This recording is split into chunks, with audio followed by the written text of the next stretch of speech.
suspect! Coming to get you, Bobber. Walter's got Nards! Hi guys, my name is Barry and welcome back to the channel. Today we're going to be talking about My Bloody Valentine 3D. This is February guys, and there's probably no better time to talk about a movie like My Bloody Valentine than around Valentine's Day. There's going to be spoilers in this review of course because the movie is quite old now, but let's get into it just now. Now, the movie itself came out in 3D in the cinema at the height and the boom of the 3D gimmick in the cinemas, and I was part of that ride. You know, I wanted to see 3D movies at the cinema at the time. I didn't get to see them when they were out back in the olden days because I wasn't born yet, so 2009 was around about the same time I wanted to get out there and experience the 3D movie. Now at the point this movie came out, I'd only seen 3D movies recently, like Journey to the Centre of the Earth, you know, movies that weren't horror movies. So I think, well, it was My Bloody Valentine was the first 3D movie that I saw at the cinema, the first real D, as they call it at the time, 3D movie. So the experience itself was very memorable. I think maybe that's why a lot of people loved this movie more back then than possibly they do now. I'm one of those people. I think I had a great experience with My Bloody Valentine back in 2009. Watching it again today, it doesn't hold up, but it's still a decent movie. It just doesn't hold up to how excited I was after I first watched the movie in 3D. Obviously the 3D gimmick has died out now and nobody wants to see 3D because it hurts some people's eyes and it's just kind of boring now, and it takes you not out of the movie physically but takes you away from the storytelling of movies. So the 3D gimmick has came and gone, but because My Bloody Valentine was one of the first to bring it back, it made huge numbers at the box office. I think it made over $100 million at the box office as well. So the gimmick worked for a while, and I think My Bloody Valentine 3D was one of the ones that benefited from that the most. Now if we go with the story of the film, it doesn't quite go the way the original went. As memory serves me right, Harry Warden was obviously the killer, but then later on the copycat killer was Axel. Now we do have an Axel in this movie, but we've also got a Tom in this movie as well. And the way they go with this one, it's similar style. It's a whodunit movie. Now whodunit movies have been and gone at this point in the late 90s and the early noughties. So when we had a whodunit movie with My Bloody Valentine, it felt like the end of an era. It felt like we shouldn't really be watching who the killer is in this type of movie in 2009. They should have just done a straight shoot. And in fact, I think to make it more original from the original is give us Harry Warden again, but give him to us throughout the entire movie. Make him the main killer at the beginning and all the way through the movie. In fact, even if you want to pretend he died, bring him back as this sort of Jason Voorhees style killer.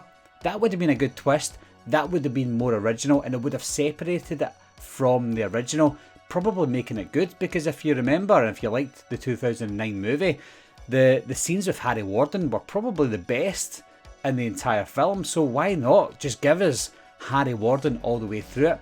Maybe that would have been better. It would have been for me anyway. Although I liked the 3D aspect of it when I watched it at the cinema, when you watch, and you'll know this yourself, when you watch a 3D movie in 2D, not a 3D version on a 2D TV, I mean just the 2D version of the movie on TV at home, you can tell that it's shot for 3D because of the angles that they use. And it's the same with like Final Destination 3D. The angles that they use for this film for the kills are way off. You know, you almost don't understand why they would do that if you didn't know it was intended for 3D.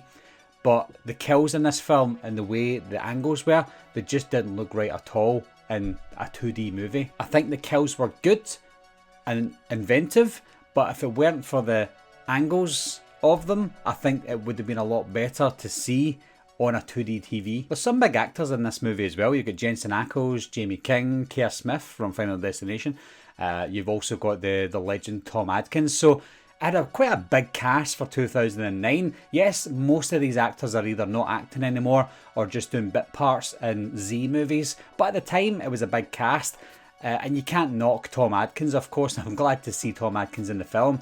But when you look at the cast now, you can tell it was sort of a B movie itself. Obviously the gimmick helped the box office, like I said, but it was a B movie overall. And I think with the acting, I think the acting was below par for movies these days, if you're looking at movies like Hereditary, etc., the accelerated horror movies.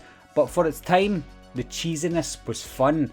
And when I watched it today, it's still cheesy fun. But I think if you're watching it for the first time and you watch this on 2D, you might not like the angles of the kills. You might not like the whole cheap looking aspect of the whole movie.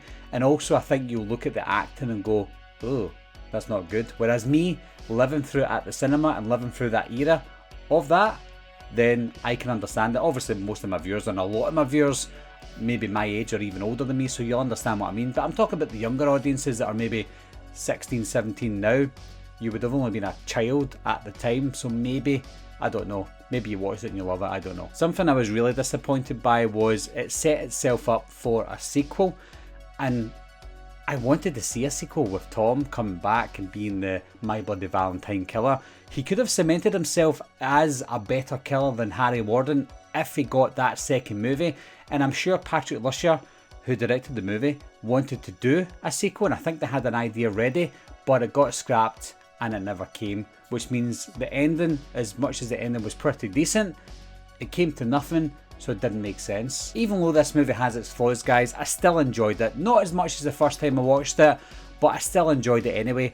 And even though the original is a lot better, if somebody said to me, let's watch My Bloody Valentine on Valentine's Day, I would probably choose the remake more because it's more fun, whereas the original's better. I would just choose fun over the original movie because it's date night. Anyway guys, if you've seen My Bloody Valentine 3D, as always leave your comments down below. One thing I'd like to know from you guys is, do you like the remake more than the original? As always guys, thanks a lot for watching, thanks for subscribing, and I'll see you soon. Bye bye.